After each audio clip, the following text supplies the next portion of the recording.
Hello ವೀಕ್ಷಕರೇ, ಎಲ್ಲರಿಗೂ ನಮಸ್ಕಾರ. ಕಳೆದ ತರಗತಿಯಲ್ಲಿ ನಾವು ಪೇರ್ ಆಫ್ ಲೀನಿಯರ್ ಈಕ್ವೇಷನ್ಸ್ ಬಗ್ಗೆ ತಿಳ್ಕೊಂಡಿದ್ವಿ. The definition of equation, definition of linear equation, definition of pair of linear equation and then solution of linear equation ಅನ್ನು ತಿಳ್ಕೊಂಡಿದ್ವಿ. And then graphical method of solving pair of linear equations ಅನ್ನು ತಿಳ್ಕೊಂಡಿದ್ವಿ. There are many methods to solve pair of linear equations. One is graphical method. We have already studied in the previous video class. Now, in this class, we are going to study substitution method of solving a pair of linear equations. Let us take a problem. ಒಂದು problem ತಗೊಂಡು ನಾನು ಹೇಳ್ಕೊಡ್ತೀನಿ. Substitution ಮೆಥಡಲ್ಲಿ ಹೇಗೆ ನಾವು ಈಕ್ವೇಷನ್ಸನ್ನು solve ಮಾಡ್ತೀವಿ ಅಂತೇಳಿ.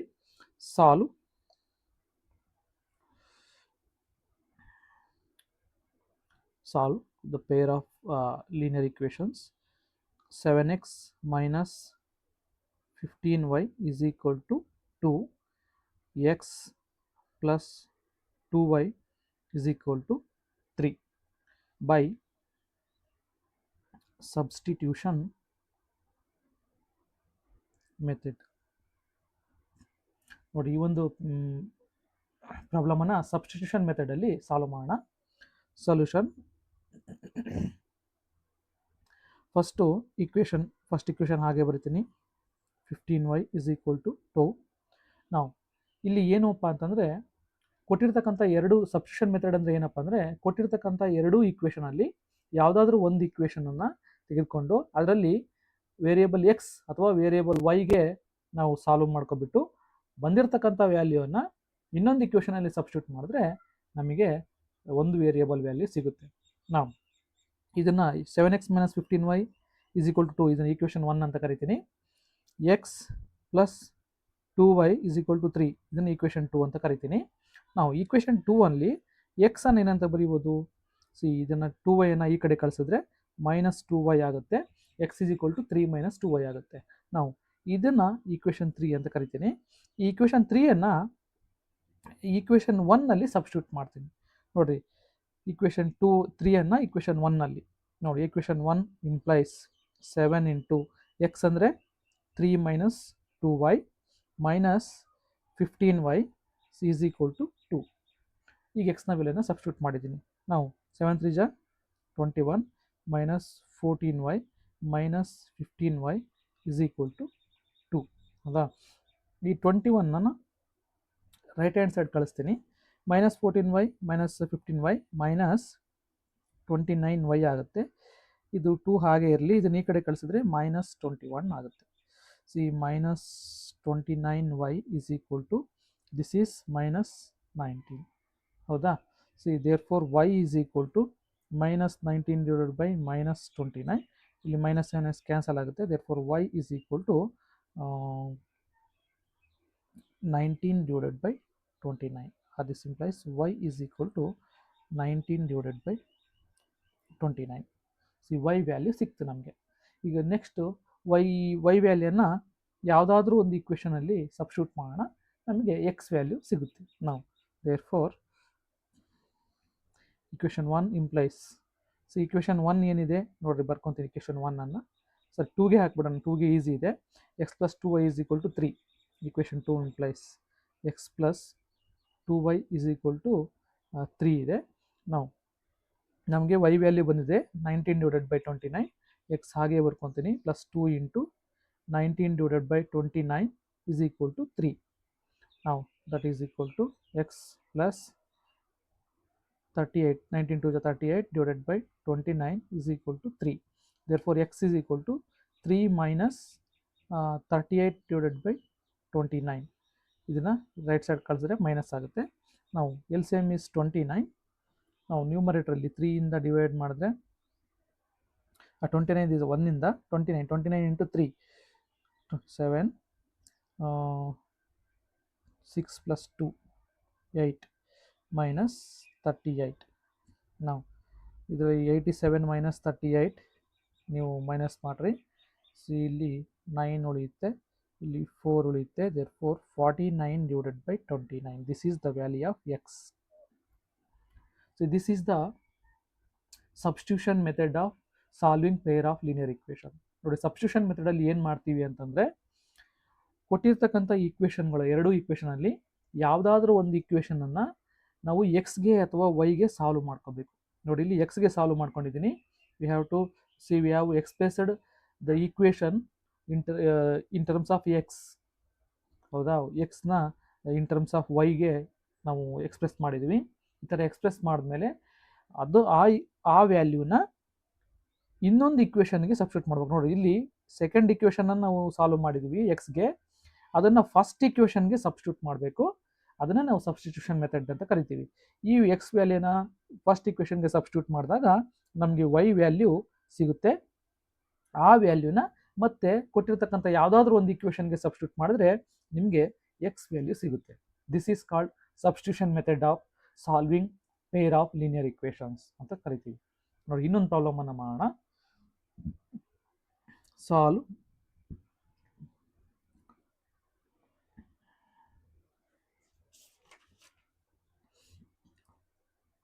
x plus y is equal to 14, x minus y is equal to 4 by substitution method. ನೋಡಿ ಈ ಒಂದು ಪ್ರಾಬ್ಲಮ್ ಸಾಲ್ವ್ ಮಾಡೋಣ, ನಿಮ್ಗೆ ಇನ್ನೂ ಕ್ಲಿಯರಾಗಿ ಅರ್ಥ ಆಗುತ್ತೆ. ನೋಡ್ರಿ ಈಗ solution x plus y is equal to 14, call it as equation number 1. X minus y is equal to 4, call it as equation number 2 ಅಂತೀನಿ. ಈಕ್ವೇಷನ್ ನಂಬರ್ 2ನಲ್ಲಿ ನಾನು ಎಕ್ಸ್ಗೆ ಎಕ್ಸ್ಟ್ರಾಕ್ಟ್ ಮಾಡ್ತೀನಿ. ಈ ವೈಯನ್ನು ರೈಟ್ ಹ್ಯಾಂಡ್ ಸೈಡ್ ಕರೆದ್ರೆ 4 ಪ್ಲಸ್ ವೈ ಆಗುತ್ತೆ. ಹೌದಾ, ನಾವು ಈ value x ವ್ಯಾಲ್ಯೂನ ಈಕ್ವೇಷನ್ 1ಗೆ ಸಬ್ಸ್ಟಿಟ್ಯೂಟ್ ಮಾಡ್ತೀವಿ. ದೇರ್ಫೋರ್ ಈಕ್ವೇಷನ್ 1 ಇಂಪ್ಲೈಸ್ ಎಕ್ಸ್ ವಿ ಎಷ್ಟು 4 plus y is equal to 14. ನೋಡಿ 4 ಪ್ಲಸ್ ವೈ ಅನ್ನೋದು ಇದು ಎಕ್ಸ್ ವ್ಯಾಲ್ಯೂ. ಇನ್ನು ಸಿಂಪ್ಲಿಫೈ ಮಾಡಿದ್ರೆ see 4 plus y is equal to 14. ನಾವು ಈ 4ಅನ್ನು ರೈಟ್ ಹ್ಯಾಂಡ್ ಸೈಡ್ ಕಳ್ಸೋಣ. ಈ ವೈ 2y ಆಗುತ್ತೆ is equal to 14 minus 4. Therefore 2y is equal to 14 minus 4 10. y is equal to 10/2, that is equal to 5. y is equal to 5. y is equal to 5 ಬಂತು. ಈ ಬಂದಿರತಕ್ಕಂಥ y ವ್ಯಾಲ್ಯೂನ again ಯಾವುದಾದ್ರೂ ಒಂದು equation ಅಲ್ಲಿ ಹಾಕ್ರಿ. Equation 1ನಲ್ಲಾದರೂ ಹಾಕ್ಬೋದು ಅಥವಾ 2ನಲ್ಲಾದರೂ ಹಾಕ್ಬೋದು. ನಾನು ಈಕ್ವೇಷನ್ 1ನಲ್ಲಿ ಹಾಕ್ತೀನಿ. Equation 1 implies x plus y value 5 is equal to 14. ನಾವು ಎಕ್ಸ್ ಇಸ್ ಈಕ್ವಲ್ ಟು 14, ಇದನ್ನು ರೈಟ್ ಸೈಡ್ ಕಳಿಸಿದ್ರೆ minus 5 ಆಗುತ್ತೆ. x is equal to 9. x is equal to 9 is the value, x value. Now here ನೋಡ್ರಿ, this is called substitution method. ನೋಡಿ substitution method ಅಂತಂದರೆ ಕೊಟ್ಟಿರ್ತಕ್ಕಂಥ ಈಕ್ವೇಷನಲ್ಲಿ ಯಾವುದಾದ್ರೂ ಒಂದು ಈಕ್ವೇಷನ್ನ ನಾವು ಎಕ್ಸ್ಗೆ ಅಥವಾ ವೈಗೆ ಸಾಲ್ವ್ ಮಾಡಿರಿ. ಈ ಯಾವ್ದಾದ್ರು ಸಾಲ್ವ್ ಮಾಡೋದು, ಎಕ್ಸ್ಗಾದರೂ ಸಾಲ್ವ್ ಮಾಡ್ಕೋಬೋದು ಅಥವಾ ವೈಗಾದರೂ ಸಾಲ್ವ್ ಮಾಡ್ಕೋಬೋದು. ಬಂದಿರತಕ್ಕಂಥ ಎಕ್ಸ್ ವ್ಯಾಲ್ಯೂನ ಅಥವಾ ವೈ ವ್ಯಾಲ್ಯೂನ ಇನ್ನೊಂದು ಈಕ್ವೇಷನ್ಗೆ, ಯಾವ ಈಕ್ವೇಷನ್ ಸಾಲ್ವ್ ಮಾಡಿರ್ತೀರೋ ಅದು ಬಿಟ್ಟು ಇನ್ನೊಂದು ಈಕ್ವೇಷನ್ಗೆ ಸಬ್ಸ್ಟಿಟ್ಯೂಟ್ ಮಾಡಬೇಕು. ನೋಡಿ ಇಲ್ಲಿ ಈಕ್ವೇಷನ್ 2ನ ಸಾಲ್ವ್ ಮಾಡಿದ್ದೀನಿ, ಬಂದಿರತಕ್ಕಂಥ ವ್ಯಾಲ್ಯೂನ ಈಕ್ವೇಷನ್ 1ಗೆ ಹಾಕಿದ್ದೀನಿ. ಅದಕ್ಕೆ ಹಾಕಿದರೆ ಆ ಈಕ್ವೇಷನನ್ನು ಸಾಲ್ವ್ ಮಾಡಿದ್ರೆ ನಿಮಗೆ ಒಂದು ವೇರಿಯೇಬಲ್ ವ್ಯಾಲ್ಯೂ ಸಿಗುತ್ತೆ.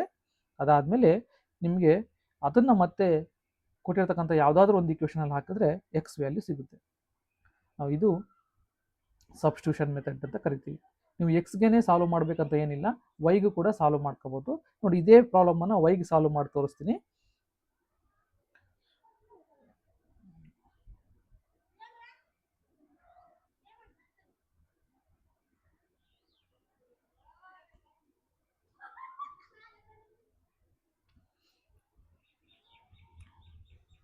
Solve x plus y is equal to 14, x minus y is equal to 4.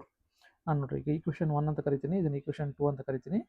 Equation 2ನಲ್ಲಿ ನಾನು ವೈಯನ್ನು ಎಕ್ಸ್ಟ್ರಾಕ್ಟ್ ಮಾಡ್ತೀನಿ. ನೋಡಿರಿ ವೈ ಎಕ್ಸ್ಟ್ರಾಕ್ಟ್ ಮಾಡಿದ್ರೆ ಮೈನಸ್ ವೈ ಇಲ್ಲೇ ಇಟ್ಕೊಂಡ್ರೆ 4 ಮೈನಸ್ ಎಕ್ಸ್ ಆಗುತ್ತೆ. ಎರಡೂ ಕಡೆ ಮೈನಸ್ಸಿಂದ ಮಲ್ಟಿಪ್ಲೈ ಮಾಡಿದ್ರೆ y is equal to x minus 4 ಆಗುತ್ತೆ. ನಾವು ಈ ವ್ಯಾಲ್ಯೂನ ಈಕ್ವೇಷನ್ 1ನಲ್ಲಿ ಹಾಕೋಣಂತೆ. ದೇರ್ಫೋರ್ ಈಕ್ವೇಷನ್ 1 ಇಂಪ್ಲೈಸ್ 1 ಏನಾಗುತ್ತೆ, ವೈ ವ್ಯಾಲ್ಯೂ ಎಕ್ಸ್ ಹಾಗೆ ಬರಿತೀನಿ plus y value x minus 4 is equal to 14. x plus x minus 4 is equal to 14. 2x is equal to 14 plus 4. x is equal to 14 plus 4 18 divided by 2. Therefore x is equal to 9. or x is equal to 9 value ಬಂತು. ನಾವು equation 1ನಲ್ಲಿ ಈ ವ್ಯಾಲ್ಯೂನ substitute ಮಾಡ್ತೀನಿ. equation 1 implies, see 9 plus y is equal to 14, y is equal to 14 minus 9, therefore y is equal to ನೋಡಿ 14 minus 9 ಅಂದರೆ y is equal to 5. ನೀವು ಯಾವುದೇ ಥರ ಮಾಡಿದ್ರು ಕೂಡ ವ್ಯಾಲ್ಯೂಸ್ ಸೇಮ್ ಬರುತ್ತೆ. ಈಗ ಇಲ್ಲಿ y ಅನ್ನು ಎಕ್ಸ್ಟ್ರಾಕ್ಟ್ ಮಾಡಿದ್ದೀನಿ. ನೀವು ಈ ಸಬ್ಸ್ಟಿಟ್ಯೂಷನ್ ಮೆಥಡಲ್ಲಿ ಎಕ್ಸ್ನೇ ಎಕ್ಸ್ಟ್ರಾಕ್ಟ್ ಮಾಡಬೇಕು ಅಥವಾ ವೈನೇ ಎಕ್ಸ್ಟ್ರಾಕ್ಟ್ ಮಾಡಬೇಕು ಅಂತ ಏನೂ ಇಲ್ಲ. ಯಾವ್ದು ಬೇಕಾದ್ರೂ ಕೂಡ ಎಕ್ಸ್ಟ್ರಾಕ್ಟ್ ಮಾಡಿಕೊಂಡು ಒಂದು ಈಕ್ವೇಷನಲ್ಲಿ ಎಕ್ಸ್ ಅಥವಾ ವೈನ ಎಕ್ಸ್ಟ್ರಾಕ್ಟ್ ಮಾಡಿಕೊಂಡು ಅದನ್ನು ಇನ್ನೊಂದು ಈಕ್ವೇಷನ್ಗೆ ಸಬ್ಸ್ಟಿಟ್ಯೂಟ್ ಮಾಡಿದ್ರೆ ನಿಮಗೆ ಒಂದು ವೇರಿಯೇಬಲ್ ಸಿಗುತ್ತೆ. ಆ ವೇರಿಯೇಬಲ್ ವ್ಯಾಲ್ಯೂನ ಯಾವುದಾದ್ರೂ ಒಂದು ಈಕ್ವೇಷನಲ್ಲಿ ಹಾಕಿದ್ರೂ ನಿಮಗೆ ಇನ್ನೊಂದು ವೇರಿಯೇಬಲ್ ವ್ಯಾಲ್ಯೂ ಸಿಗುತ್ತೆ. This is how to solve pair of linear equation by using substitution method. Next ಮೆಥಡ್ಗೆ ಹೋಗೋಣ. Next method elimination method of solving pair of linear equation. So elimination ಮೆಥಡಲ್ಲಿ ಹೇಗೆ ಲೀನಿಯರ್ ಇಕ್ವೇಷನನ್ನು ಸಾಲ್ವ್ ಮಾಡೋದು ಅಂತೇಳಿ ನೋಡೋಣ. ಈಗಾಗಲೇ ನಾವು ಗ್ರಾಫಿಕಲ್ ಮೆಥಡ್ ಕಲ್ತಿದ್ದೀವಿ, ಮತ್ತು ಆ್ಯಂಡ್ ದೆನ್ ಸಬ್ಸ್ಟಿಟ್ಯೂಷನ್ ಮೆಥಡನ್ನು ಕಲ್ತಿದ್ದೀವಿ. ನೆಕ್ಸ್ಟ್ ಎಲಿಮಿನೇಷನ್ ಮೆಥಡ್ ಒಂದು ಪ್ರಾಬ್ಲಮ್ ಮೂಲಕ ಹೇಳ್ಕೊಡ್ತೀನಿ. C solve x plus y is equal to 5, 2x minus 3y is equal to 4 by elimination method. ನೋಡಿ ಈ ಈಕ್ವೇಷನ್ ಅನ್ನು ಪೇರ್ ಆಫ್ ಈಕ್ವೇಷನ್ಸ್ ಅನ್ನು ಎಲಿಮಿನೇಷನ್ ಮೆಥಡ್ ಅಲ್ಲಿ ಸಾಲ್ವ್ ಮಾಡೋಣ. ನಾವು first equation x plus y is equal to 5, call it as equation 1 solution. Second equation 2x minus 3y is equal to 4, call it as equation number 2. Now elimination ಮೆಥಡಲ್ಲಿ ಏನು ಮಾಡಬೇಕು ಅಂತಂದರೆ ಯಾವುದಾದ್ರೂ ಒಂದು ವೇರಿಯೇಬಲನ್ನು X ಅಥವಾ ವೈ ವೇರಿಯೇಬಲನ್ನು ನಾವು ಎಲಿಮಿನೇಟ್ ಮಾಡ್ತೀವಿ. ಹೇಗೆ ಅಂತಂದರೆ by equating the coefficients of ವೇರಿಯೇಬಲ್ನ ಕೋಎಫಿಷಿಯೆಂಟ್ಸನ್ನು ಈಕ್ವಲ್ ಮಾಡ್ಕೊಂಡ್ಬಿಟ್ಟು ನಾವು ಒಂದು ಇಕ್ವೇಷನನ್ನು ಇನ್ನೊಂದು ಇಕ್ವೇಷನ್ಗೆ ಅದು ಕೋಎಫಿಷಿಯೆಂಟು ಈಕ್ವಲ್ ಮಾಡಿದ್ಮೇಲೆ ಸೇಮ್ ಸೈನ್ ಇತ್ತು ಅಂತಂದರೆ ಸಬ್ಟ್ರ್ಯಾಕ್ಟ್ ಮಾಡಿದ್ರೆ ಅವೆರಡು ಕ್ಯಾನ್ಸಲ್ ಆಗ್ತವೆ, ಅಥವಾ ಆಪೋಸಿಟ್ ಸೈನ್ ಇತ್ತು ಅಂತಂದರೆ ಆ್ಯಡ್ ಮಾಡಿದ್ರೆ ಅವೆರಡು ಕ್ಯಾನ್ಸಲ್ ಆಗ್ತವೆ. ಅವು ಒಂದು ವೇರಿಯೇಬಲ್ಗೆ ಈಕ್ವೇಷನ್ ಕನ್ವರ್ಟ್ ಆಗುತ್ತೆ. ಅದಾದಮೇಲೆ ಅದನ್ನು ಸಾಲ್ವ್ ಮಾಡಿದ್ರೆ ನಮಗೆ ಒಂದು ವೇರಿಯೇಬಲ್ ವ್ಯಾಲ್ಯೂ ಸಿಗುತ್ತೆ. ಆ್ಯಂಡ್ ದೆನ್ ಅದನ್ನು ಯಾವುದಾದ್ರೂ ಒಂದು ಈಕ್ವೇಷನ್ಗೆ ಸಬ್ಸ್ಟಿಟ್ಯೂಟ್ ಮಾಡಿದ್ರೆ ಇನ್ನೊಂದು ವೇರಿಯೇಬಲ್ ವ್ಯಾಲ್ಯೂ ಸಿಗುತ್ತೆ. ನಾವು ಲೆಟ್ ಅಸ್ ಸಿ ಹೌ. ನಾವು ಇಲ್ಲಿ ಒಂದು ಫಸ್ಟ್ ಈಕ್ವೇಷನ್ಗೆ ನಾನು ಮಲ್ಟಿಪ್ಲೈ ಈಕ್ವೇಷನ್ 1 by 2 2 ಇಂದ ಮಲ್ಟಿಪ್ಲೈ ಮಾಡ್ತೀನಿ. ನಾವು ಏನಾಗುತ್ತೆ first ಈಕ್ವೇಷನು 2x plus 2y is equal to 10 ಆಗುತ್ತೆ. 2 ಇಂದ left hand side right hand side both ಸೈಡ್ಸಲ್ಲಿ ಮಲ್ಟಿಪ್ಲೈ ಮಾಡಬೇಕು. ನಾವು ಸೆಕೆಂಡ್ ಈಕ್ವೇಷನ್ ಹಾಗೆ ಬರಿತೀನಿ, is 2x minus 3y is equal to 4. ನಾನು ಯಾಕೆ ಮಲ್ಟಿಪ್ಲೈ ಮಾಡಿದೆ 2 ಇಂದ ಅಂತಂದರೆ ಇಲ್ಲಿ ಸೆಕೆಂಡ್ ಈಕ್ವೇಷನಲ್ಲಿ ಕೋಎಫಿಷಿಯೆಂಟ್ ಆಫ್ ಎಕ್ಸ್ ಏನಿದೆ 2 ಇದೆ, ಅದಕ್ಕೋಸ್ಕರನೇ ಫಸ್ಟ್ ಈಕ್ವೇಷನಲ್ಲೂ ಕೂಡ ಕೋಎಫಿಷಿಯೆಂಟ್ ಆಫ್ ಎಕ್ಸ್ 2 ಮಾಡ್ಕೊಳ್ಳಿಕ್ಕೆ ನಾನು 2 ಇಂದ ಮಲ್ಟಿಪ್ಲೈ ಮಾಡಿದ್ದೀನಿ ಈಕ್ವಲ್ ಮಾಡ್ಕೊಳ್ಳಿಕ್ಕೆ. ಹಾಗಾಗಿ ಎಕ್ಸ್ನ ಕೋಎಫಿಷಿಯೆಂಟ್ ಸೇಮ್ ಆಗುತ್ತೆ ಅನ್ನೋದು ಕಾರಣಕ್ಕೋಸ್ಕರ 2 ಇಂದ ಮಲ್ಟಿಪ್ಲೈ ಮಾಡಿದ್ದೀನಿ. ನಾವು ಈಗ ಈ ಎರಡು ಈಕ್ವೇಷನ್ಗೆ ನೋಡ್ರಿ, ಈಗ ಕೋಎಫಿಷಿಯೆಂಟ್ ಸೇಮ್ ಇದ್ದಾವೆ ಬಟ್ ಸೇಮ್ ಸೈನ್ ಇದ್ದಾವೆ. ಸೇಮ್ ಸೈನ್ ಇದ್ದಾಗ ನಾವೇನು ಮಾಡಬೇಕು, ಸಬ್ಟ್ರ್ಯಾಕ್ಟ್ ಮಾಡಬೇಕು, ಕಳಿಬೇಕು. ನೋಡಿ ಕಳೆದಾಗ ಏನಾಗುತ್ತೆ, ಚಿಹ್ನೆ ಚೇಂಜ್ ಆಗುತ್ತೆ. ಇದು ಮೈನಸ್ ಪ್ಲಸ್ ಇದು ಮೈನಸ್ ಆಗುತ್ತೆ, ಇದು ಮೈನಸ್ ಇದು ಪ್ಲಸ್ ಆಗುತ್ತೆ, ಇದು ಪ್ಲಸ್ ಇದು ಮೈನಸ್ ಆಗುತ್ತೆ. ನಾವು plus 2x minus 2x cancel ಆಗುತ್ತೆ. ನಾವು ಇಲ್ಲಿ plus 2y plus 3y plus 5y ಆಗುತ್ತೆ. That is equal to 10 minus 4. 10 minus 4 is 6. Therefore y is equal to 6 by 5. ಇದು ಒಂದು value, y is equal to 6 by 5. ನಾವು ಈ ವ್ಯಾಲ್ಯೂನ ಈಕ್ವೇಷನ್ 1ಗೆ ಹಾಕ್ತೀನಿ. therefore equation 1 implies x plus 6 by 5 is equal to 5. ಹಾಗಾದರೆ x ಏನಾಗುತ್ತೆ, 5 minus 6 by 5, that is 5 LCM. 1 5 is 5, 5 5 is 25 minus 6, that is 19 divided by 5. Therefore x is equal to 19 by 5. Or x is equal to 19 by 5, y is equal to 6 by 5. C is the solution of given pair of linear equations. ನೋಡಿ ಇಲ್ಲಿ this is the elimination method of solving pair of linear equations. Elimination ಮೆಥಡಲ್ಲಿ ಏನು ಮಾಡ್ತೀವಿ ಅಂತಂದರೆ ಕೋಎಫಿಷಿಯೆಂಟ್ನ x coefficient ಅಥವಾ y coefficient ಯಾವುದಾದ್ರೂ same ಮಾಡ್ಕೊಳ್ರಿ. ನೀವು ಯಾವುದಾದ್ರೂ ಒಂದು ಕೋಎಫಿಷಿಯೆಂಟನ್ನು ಸೇಮ್ ಮಾಡ್ಕೊಂಡ್ಬಿಟ್ಟು ಅದನ್ನು ಕೋಎಫಿಷಿಯೆಂಟು ಸೇಮ್ ಸೈನ್ ಇತ್ತು ಅಂತಂದರೆ ನೀವು ಸಬ್ಟ್ರ್ಯಾಕ್ಟ್ ಮಾಡಿರಿ, ಕೋಎಫಿಷಿಯೆಂಟು ಆಪೋಸಿಟ್ ಸೈನ್ ಇತ್ತು ಅಂತಂದರೆ ಆ್ಯಡ್ ಮಾಡಿರಿ. ನೋಡಿ ಸಬ್ಟ್ರ್ಯಾಕ್ಟ್ ಮಾಡಿದಾಗ ಚಿಹ್ನೆಗಳು ಚೇಂಜ್ ಆಗ್ತವೆ, ಜ್ಞಾಪಕ ಇಟ್ಕೊಂಡಿರಿ. ಆ್ಯಡ್ ಮಾಡಿದಾಗ ಚಿಹ್ನೆಗಳು ಸೇಮ್ ಇರ್ತವೆ. ಯಾವ್ಯಾವ ಕ್ಯಾನ್ಸಲ್ ಮಾಡಿಬಿಟ್ರೆ ಉಳಿದಿರ್ತಕ್ಕಂಥ ಒಂದು ವೇರಿಯೇಬಲಲ್ಲಿ ಈಕ್ವೇಷನ್ ಕನ್ವರ್ಟ್ ಆಗುತ್ತೆ. ಈ ಥರ ಎಕ್ಸ್ ಅಥವಾ ವೈಗೆ ಅದನ್ನು ಸಾಲ್ವ್ ಮಾಡಿಬಿಟ್ರೆ ಎಕ್ಸ್ ಅಥವಾ ವೈ ವ್ಯಾಲ್ಯೂ ಸಿಗುತ್ತೆ. ಅದನ್ನು ಯಾವುದಾದ್ರೂ ಒಂದು ಇಕ್ವೇಷನಲ್ಲಿ ರೀಸಬ್ಸ್ಟಿಟ್ಯೂಟ್ ಮಾಡಿದ್ರೆ ನಿಮಗೆ ಇನ್ನೊಂದು ವೇರಿಯೇಬಲ್ ವ್ಯಾಲ್ಯೂ ಸಿಗುತ್ತೆ. This is how to find solution of pair of linear equations by elimination method. ಇನ್ನೊಂದು ಪ್ರಾಬ್ಲಮನ್ನು ಮಾಡಿ ತೋರಿಸ್ತೀನಿ, ನಿಮಗೆ ಕ್ಲಿಯರಾಗಿ ಅರ್ಥ ಆಗುತ್ತೆ. Solve 3x plus 4y is equal to 10, 2x minus 2y is equal to 2 by elimination method. ನೋಡಿ, ಈ ಪ್ರಾಬ್ಲಮನ್ನು ಎಲಿಮಿನೇಷನ್ ಮೆಥಡಲ್ಲಿ ಸಾಲ್ವ್ ಮಾಡಿ ತೋರಿಸ್ತೀನಿ. Solution, first equation 3x plus 4y is equal to 10, call it as equation number 1.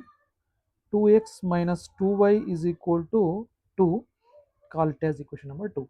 ನಾವು ಈಗ ಯಾವುದಾದ್ರೂ X ಅಥವಾ Y ಯಾವುದಾದ್ರೂ ಒಂದು ಕೋಫಿಷಿಯೆಂಟ್ನ ನಾವು ಸೇಮ್ ಮಾಡ್ಕೋಬೇಕು.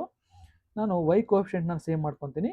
ನೋಡಿ, ವೈನ ಕೋಫಿಷಿಯೆಂಟು ಫಸ್ಟ್ ಇಕ್ವೇಷನಲ್ಲಿ 4 ಇದೆ, ಸೆಕೆಂಡ್ ಇಕ್ವೇಷನಲ್ಲಿ 2 ಇದೆ. ನಾನೇನು ಮಾಡ್ತೀನಿ, ಈ ಸೆಕೆಂಡ್ ಇಕ್ವೇಷನಲ್ಲಿ 2 ಇಂದ ಮಲ್ಟಿಪ್ಲೈ ಮಾಡಿದ್ರೆ 4 ಆಗುತ್ತೆ. ಹಾಗಾಗಿ ಮಲ್ಟಿಪ್ಲೈ ಇಕ್ವೇಷನ್ 2 ಬೈ 2 ಇಂದ ಮಲ್ಟಿಪ್ಲೈ ಮಾಡ್ತೀನಿ. ಫಸ್ಟ್ ಇಕ್ವೇಷನ್ ಬರ್ಕೊತೀನಿ, 3x plus 4y is equal to 10 as it is. Second equation 2 ಇಂದ ಮಲ್ಟಿಪ್ಲೈ ಮಾಡ್ತೀನಿ, 2 2 4, 2 2 4x minus 2 2 4y is equal to 2 2 4. ನಾವು ಈಗ ಇಲ್ಲಿ ನೋಡ್ರಿ, ಎರಡು ಆಪೋಸಿಟ್ ಸೈನ್ ಇದೆ. ಆಪೋಸಿಟ್ ಸೈನ್ ಇಂದ ನೀವು ಆಡ್ ಮಾಡಬೇಕು. ಆಡ್ ಮಾಡಿದ್ರೆ ಚಿಹ್ನೆಗಳು ಏನು ಚೇಂಜ್ ಆಗಲ್ಲ. ನಾವು 4 plus 3 7x, ನೋಡಿ ಇವೆರಡು ಕ್ಯಾನ್ಸಲ್ ಆಗುತ್ತೆ ಆಡ್ ಮಾಡಿದಾಗ. That is equal to 10 plus 4 14 ಆಗುತ್ತೆ. Therefore x is equal to 14 by 7. See 7 1 ja 7 2 ja, x is equal to 2. Now ಇದನ್ನ equation 1 ನಲ್ಲಿ ಸಬ್ಸ್ಟಿಟ್ಯೂಟ್ ಮಾಡೋಣ. Therefore equation 1 implies now 3 into x value 2 plus 4y is equal to 10. Therefore 4y is equal to 10. ಇದನ್ನ ಈ ಕಡೆ ಕಳಿಸೋಣ. 3 2 ja 6 ಆಗುತ್ತೆ. 6 ಅಂದರೆ -6 ಆಗುತ್ತೆ, plus 6 ಇರೋದು. Therefore 4y is equal to 4. y is equal to 4 by 4, y is equal to 1. 4 4 cancel ಆಗಿ y is equal to 1. See, this is the elimination method. ನೀವು ಎಕ್ಸ್ನಾದರೂ eliminate ಮಾಡಿ ಕೋಫಿಷಿಯೆಂಟ್ ಸೇಮ್ ಮಾಡಿಕೊಂಡು, ಅಥವಾ ವೈನಾದರೂ ಎಲಿಮಿನೇಟ್ ಮಾಡಿ, ಯಾವುದಾದ್ರೂ ಒಂದು ಎಲಿಮಿನೇಟ್ ಮಾಡಬೇಕು. ಇನ್ ಜನರಲ್ ಎಲಿಮಿನೇಷನ್ ಮೆಥಡಲ್ಲಿ ಏನು ಮಾಡ್ತೀವಿ ಅಂತಂದರೆ, we are going to eliminate one of the variable by equating the coefficient of x or y. Coefficient of x ಅಥವಾ ಕೋಫಿಷಿಯೆಂಟ್ ಆಫ್ ವೈ ಅನ್ನು, ಈ ಕೋಫಿಷಿಯೆಂಟನ್ನು ಸೇಮ್ ಮಾಡ್ಕೊಬಿಟ್ಟು ಅದನ್ನು ಎಲಿಮಿನೇಟ್ ಮಾಡ್ತೀವಿ. ಎಲಿಮಿನೇಟ್ ಮಾಡ್ಕೊಂಡ್ಬಿಟ್ರೆ ನಮಗೆ ಒಂದು ವೇರಿಯೇಬಲ್ ವ್ಯಾಲ್ಯೂ ಸಿಗುತ್ತೆ. And then by substituting that value to the given equation we are going to get another value, ಇನ್ನೊಂದು ವೇರಿಯೇಬಲ್ ವ್ಯಾಲ್ಯೂ ಸಿಗುತ್ತೆ. This is how to find the solution of linear equations by using elimination method. Elimination ಮೆಥಡಲ್ಲಿ solve ಮಾಡೋದು. ಮುಂದೆ number of solution of pair of linear equations in 2 variables ನೋಡೋಣಂತೆ. See, by observing the coefficient of x and y and the constant term, we can say the number of solutions of a pair of linear equations in 2 variable. ನಾವು ಹೇಳ್ಬೋದು, ಬರೀ x ಕೋಫಿಷಿಯೆಂಟು ಮತ್ತು y ಕೋಫಿಷಿಯೆಂಟ್ನ ಮತ್ತು constant term ನೋಡ್ಬಿಟ್ಟೇ, equations ನೋಡ್ಬಿಟ್ಟೇ ಹೇಳ್ಬೋದು ಎಷ್ಟು solutions ಇದಾವೆ ಅಂತೇಳಿ. ಹಾಗಾಗಿ ಲೆಟ್ ಅಸ್ ಸಿ ಹೆಂಗೆ ಹೇಳೋದು ಅಂತೇಳಿ ನೋಡೋಣಂತೆ. ನಾವು consider pair of linear equations in general form. General form ಅನ್ನು ಕನ್ಸಿಡರ್ ಮಾಡೋಣ. That is a1x plus b1y plus c1 is equal to 0 and a2x plus b2y plus c2 is equal to 0. See, these are the pair of linear equations in 2 variables. This is the general form of pair of linear equations in 2 variables. General form ಬರ್ದಿದ್ದೀನಿ. Now case number 1, ಈ 3 ಕೇಸನ್ನು ನೀವು ಜ್ಞಾಪಕ ಇಟ್ಕೊಂಡಿರಬೇಕು. ಈ 3 case ಜ್ಞಾಪಕ ಇಟ್ಕೊಂಡ್ಬಿಟ್ರೆ ನೀವು ಈಸಿಯಾಗಿ 1 marks question ಕೂಡ ಈಸಿಯಾಗಿ ಸಾಲ್ವ್ ಮಾಡ್ಬೋದು. ನಾವು ಫಸ್ಟ್ ಕಂಡೀಷನ್ ಏನಪ್ಪ ಅಂತಂದರೆ, if a1 divided by a2 is not equal to b1 divided by b2, ಈ ರೇಷಿಯೋ ನಿಮಗೆ ಈಕ್ವಲ್ ಆಗಲಿಲ್ಲ ಅಂತಂದರೆ, ಎಕ್ಸ್ ಕೋಫಿಷಿಯೆಂಟ್ ರೇಷಿಯೋ ಮತ್ತು ವೈ ಕೋಫಿಷಿಯೆಂಟ್ ರೇಷಿಯೋ ಈಕ್ವಲ್ ಆಗಲಿಲ್ಲ ಅಂತಂದರೆ, see then system has unique solution.